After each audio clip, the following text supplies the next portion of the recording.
Pinaayos na ang mga rehas ng selda at sirang mga kandado ng Guimbal District Jail nitong linggo. 4 na inmates kasi ang nakatakas mula sa kulungan noong Setyembre 22.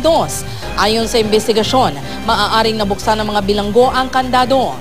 Posible nga nagamit sila sa picklock or arab lang daw na lokit o alambre. Kaya sa mga previous nga kaso nila sa gingkawatan nila, na daw amo ni ang modus nila. Dismayado naman si Iloilo Police Provincial Office Director Cornelio Salinas.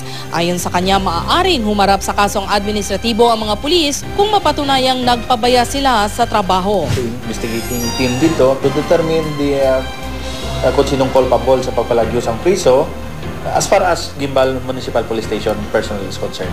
Ayon naman sa pamunuan ng Guimbal Police, nahihirapan sila dahil masyadong malayo ang mga kulungan sa police station. Hindi naton matanaw, hindi naton matsekyar kung ang priso ara pa tungod makita naton may barrier.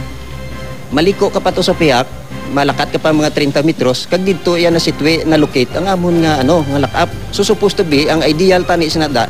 Dira gid mismo makita sa mga pulis nga nagaduty kung anong sitwasyon sa mga priso.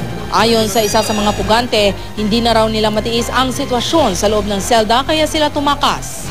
Hindi na kami kagwanta sa sulod. Ay wala CR, so di kami kapaligo mayo. Noong Lunes, sumuko sa mga otoridad ang 2 sa mga pugante habang nahuli naman noong Martes sa pursuit operation ang 2 pa. Mas naghigpit na ngayon ang seguridad sa Guimbal District Jail matapos ang insidente.